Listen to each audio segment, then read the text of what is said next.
All shall love me and despair. These are powerful words spoken by Galadriel in Lothlórien after being freely offered what she had long desired, the One Ring. Commonly referred to as the Test of Galadriel, the Lady of Lórien overcomes this challenge and Frodo remains the ring bearer. And by overcoming the temptation of the ring, she says she will diminish and go into the west and remain Galadriel.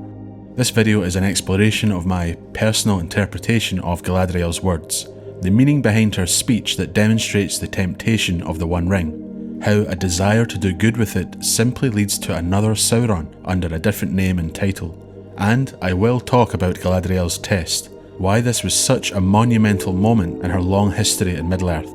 Not only is the Mirror of Galadriel chapter as part of the Fellowship of the Ring the closest we come to understanding the motives and desires of Galadriel in The Lord of the Rings, but it is a glimpse into the growing wisdom and perception of Frodo himself.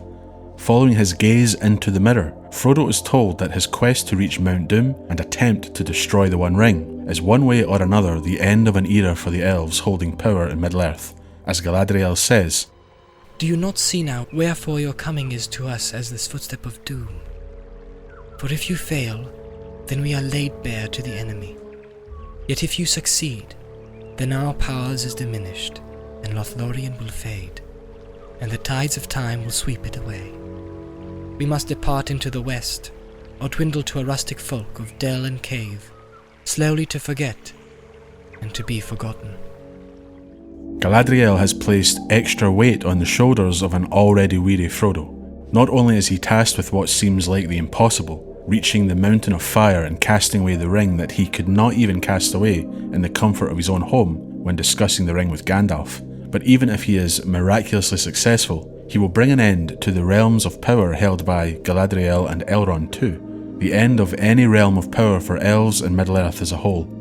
Frodo does not respond to talk of success or failure, but simply asks Galadriel, "And what do you wish?" Galadriel's response about the regret of the elves in Middle-earth and not submitting to Sauron is almost overshadowed by this extra pressure Galadriel has seemingly placed on Frodo, something others haven't discussed with him before. He is apparently not responsible for the fate of her land, only for the doing of his own task. Not responsible, but their fate will still be shaped by his success or failure. Frodo's growing insight is then displayed to us when he offers the ring to Galadriel. "You are wise and fearless and fair, Lady Galadriel," said Frodo. "I will give you the One Ring, if you ask for it. It is too great a matter for me." This may seem like a moment of weakness on the part of Frodo, but I think that would be incredibly harsh.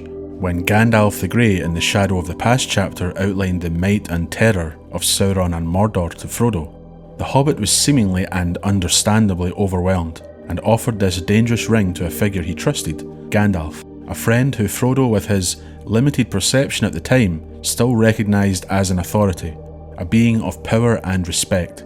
Frodo saw himself as too small and insignificant for such matters, and offered the ring to Gandalf in fear and haste. Surely he would know what to do with it. After Gandalf rejected it, Frodo reacts to another figure of authority during the Council of Elrond, where not only the history of the ring is revealed, but the full history of Aragorn. Frodo quickly proclaims that the ring belongs to Aragorn and not him, due to Aragorn's position as Isildur's heir, not understanding that it belongs to neither of them, but that it has been decided that Frodo should keep it for now. And now Frodo is in the presence of the Lady of the Wood, a figure he rightly states as wise and fair. Gandalf is gone, falling in Moria, and Frodo now understands that even if he manages to destroy the ring, it will still affect others, responsible for elves dwindling to a rustic folk of dell and cave, slowly to forget and to be forgotten. Something he should not feel responsible for. The enormity of the task has grown, and with someone so wise, fair and fearless before him, couldn't she take on the burden? Hasn't he taken it further than anyone would have expected? We can surely understand Frodo's actions here. Before taking a look at what this offer means for Galadriel, her motives in Middle-earth and Lothlórien, let's take a look at the speech itself. I do want to note though that this is a scenario where we can imagine Galadriel being able to wield the ring and supplant Sauron.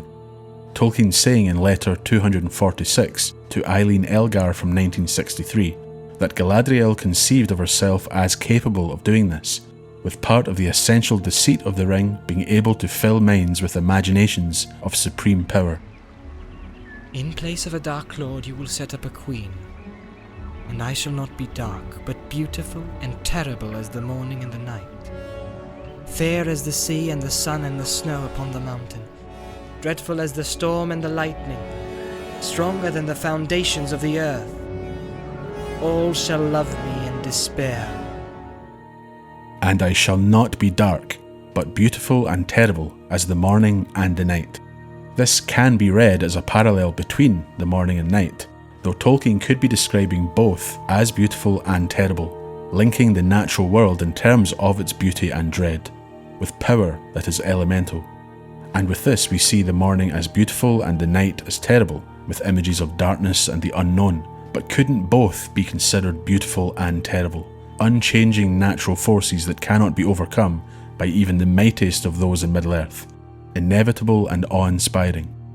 Galadriel describes the sun, sea and snow as fair, but upon the mountain being an unshakable and unmovable power, absorbing all else unto it, dreadful as the storm and the lightning, and stronger than the foundations of the earth. With these descriptions, Tolkien is once again appealing to natural forces, to nature as the only way to describe Galadriel as the bearer of the One Ring. She would be as inevitable as the dawn, and as steadfast and overwhelming as a storm or mountain.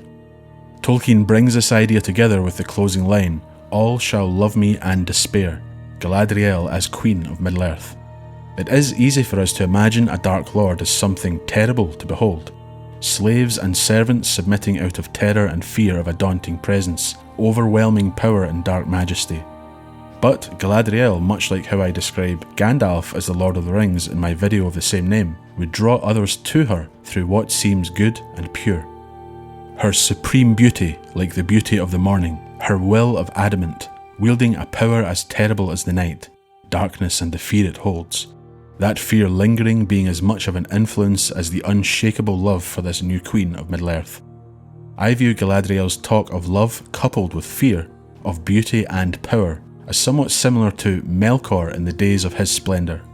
As I discuss in many of my videos about Melkor, he once desired and loved light, but chose to take on a form that was so overpowering in its brightness that he boasted it as unbearable to the children of Iluvatar to behold. Why would he desire this? Melkor would not want them to imagine, or imagine that they could imagine, something else greater than him. In loving and desiring light, he hated that light which did not belong to him, thus he would take it all unto himself. He would seek to claim any light that would make his less great. Melkor perverted something thought of as warm, safe and nurturing, light itself being corrupted. On such brightness as I am, the children shall hardly endure to look. Therefore, to know of aught else or beyond, or even to strain their small minds to conceive of it, would not be for their good. But the lesser brightness that stands before the greater becomes a darkness, and Melkor was jealous therefore of all other brightnesses, and wished to take all light unto himself. Galadriel's position as queen in Middle-earth would reflect this in a way. Those she liberated from the tyranny of Sauron would do more than revere her. They would worship her and love her, yet still fear the power of her and be in awe of her own splendour, a liberator of Middle-earth rather than a tyrant. But even her fair beauty would become something they could fear and be powerless to resist. Another perversion of something we so often only think of in a positive light. The One Ring managing to twist Galadriel in a way that makes many of her greatest qualities something closer to a Dark Lord she would overthrow and replace. Sauron was forced to give up any subtlety and cunning in the fair forms he could no longer hide behind. Following his death on Numenor, he returned to Mordor and took on a shape of fear and terror, turning to these qualities when it came to those he desired worship from. Sauron the tyrant. Galadriel would still be beautiful, but terrible. It's the same fall to worship out of fear and being overwhelmed, those beneath the throne being enslaved without even realising it had happened. As I've said, even in such a short speech, Galadriel's words paint a colourful image of her as a force of nature, rather than some political figure or warrior elevated to a position of leadership. Morning, night, sun, snow, storm, lightning, the earth, none of these forces can be changed or halted by those Galadriel would stand over. Morning leading to night, the inevitable cycle. Tolkien comparing those forces that are frightening with those that are associated with goodness. Is the morning more beautiful than a storm? Well, lightning is destructive and dangerous, yet it is beautiful too. The sea itself is awe-inspiring and can be a haven of tranquility. It doesn't stop it from being perilous, prone to sudden change where it suddenly devours and destroys. Through this ring of power, Galadriel will be all of the above. As a queen, she will only be different from a Dark Lord, in that she will obtain a position of authority and power through a desire to oust an evil figure from lordship, through a desire to truly help others. She, like Gandalf, would be self-righteous, fair, terrible, dreadful, strong, overwhelming. Her test being yet more proof that a desire to do good with this poisonous artifact still results in a lack of freedom, and still results in another tyrant standing above others demanding and expecting love and worship. All of that is of course the worst case scenario. Galadriel accepting the ring from Frodo and attempting to defeat the Dark Lord dwelling in Mordor. But Galadriel refuses the offer. As she says, the evil that was devised long ago works on in many ways, whether Sauron himself stands or falls. Would not that have been a noble deed to set to the credit of his ring, if I had taken it by force or fear from my guest?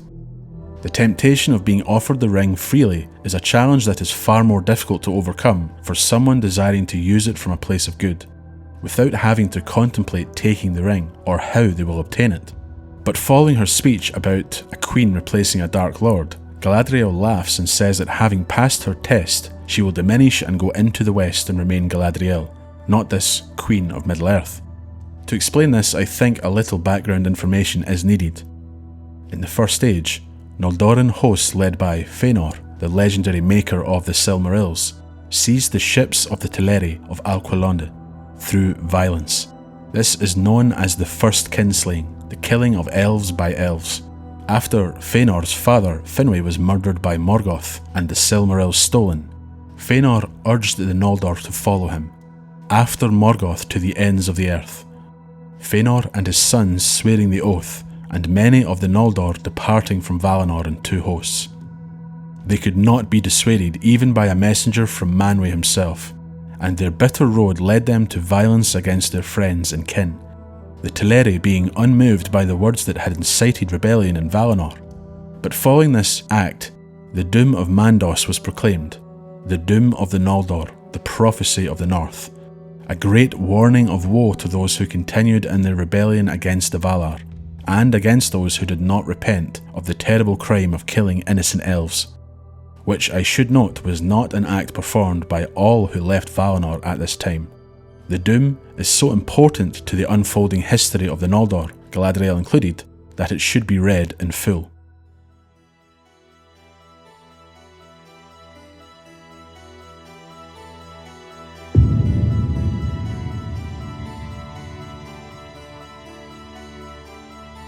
Tears unnumbered ye shall shed, and the Valar will fence Valinor against you, and shut you out, so that not even the echo of your lamentation shall pass over the mountains.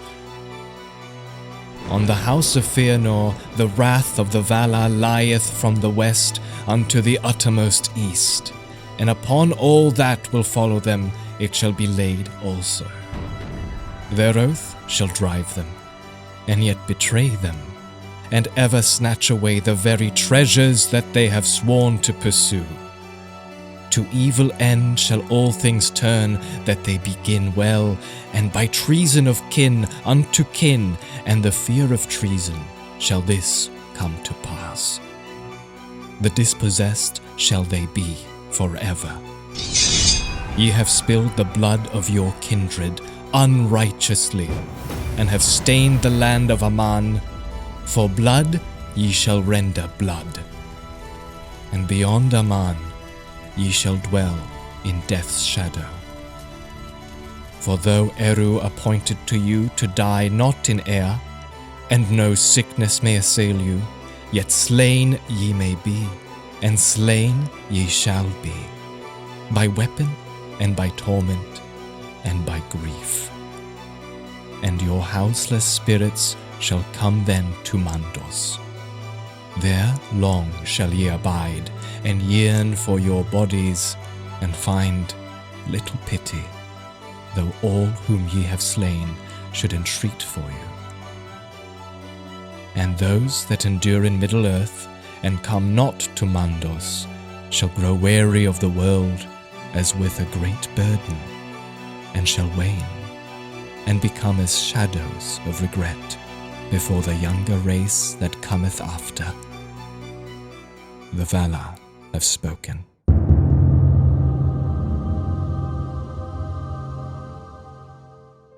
Galadriel's father, Finarfin, was already reluctant to proceed, and following these words he returned to Valinor to seek the forgiveness of the Valar with his own followers.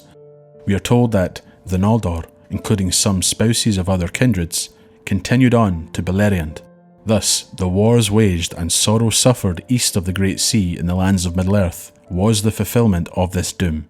Galadriel was one who continued on, and was one of the exiles, the effects of their actions in the First Age carrying on through to future ages of Middle-earth. The War of Wrath was the final conflict of the Wars of Beleriand and the First Age, and as the age ended with the downfall of the tyrant Morgoth, many of those who had continued into Beleriand had died, including the instigator of the rebellion, Fëanor, and most of his family. But Morgoth's defeat was a turning point, a chance to heal past hurts, a time of forgiveness and pardon. Difficult for those who swore the oath, but Galadriel didn't swear an oath, yet she did not return west. In letter 320 to Ruth Austin from 1971, Tolkien describes Galadriel as a leader in the rebellion against the Valar, refusing forgiveness at the end of the First Age, proudly refusing, essentially refusing permission to return west. Tolkien's last thoughts, according to his son Christopher, spoke of Galadriel in Valinor as already being one of commanding stature, equal if unlike in endowments to Fëanor. But Tolkien speaks of Galadriel in the history of Middle-earth as being born in the bliss of Valinor before it was dimmed, but not long in the reckoning of Valinor, and she had no peace within. In the strife of the Noldor she was drawn this way and that, but was proud, strong, self-willed. She had dreams of dominions that might be her own, to order as she would without tutelage, lands far off. The elves remaining in the Second Age and not returning west leads to what Tolkien calls a second fall, or at least an error on their part. Despite lingering against counsel, they wanted to have their cake without eating it. The peace and bliss of the memory of the West they refused to return to, the perfect memory of it, within the ordinary mortal lands where they would be the greatest figures within it, the highest people above elves of Middle-earth, or wild elves as Tolkien calls them, dwarves and men. Essentially, it was better for them to be the greatest in Middle-earth rather than the bottom of the hierarchy of Valinor.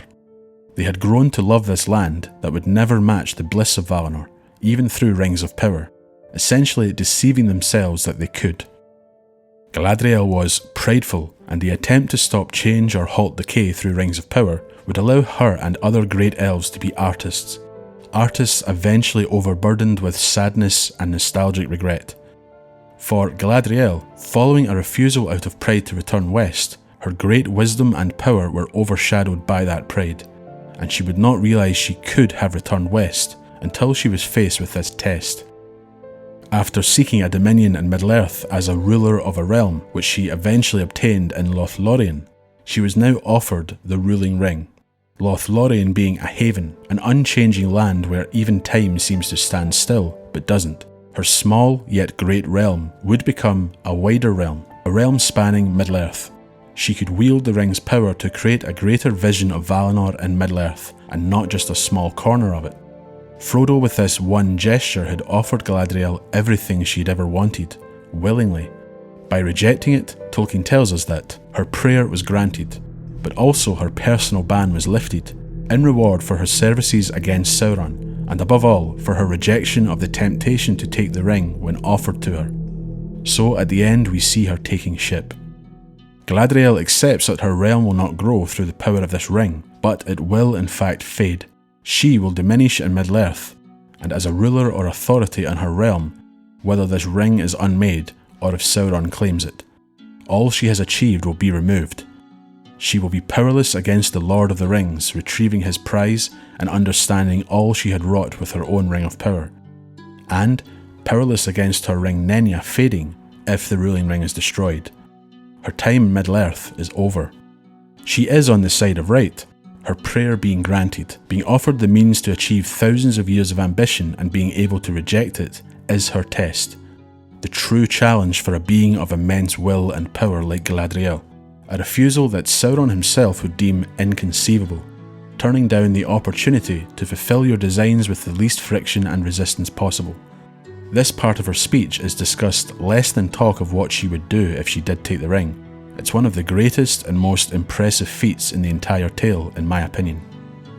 The Valar may have been moved by her resistance to Sauron and the impossible to refuse temptation of this ring, or Galadriel may have understood her own folly in that moment, understanding that she remained in Middle-earth due to her own pride.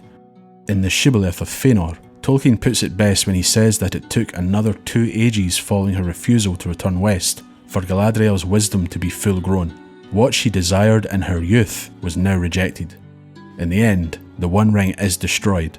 She chose a path of wisdom through an act of inconceivable willpower, and with her own ban lifted, she boards the ship at the Havens, and returns west without any fear of judgment, without the desire for lands to rule, and without regret. I pass the test, she said. I will diminish and go into the west and remain Galadriel.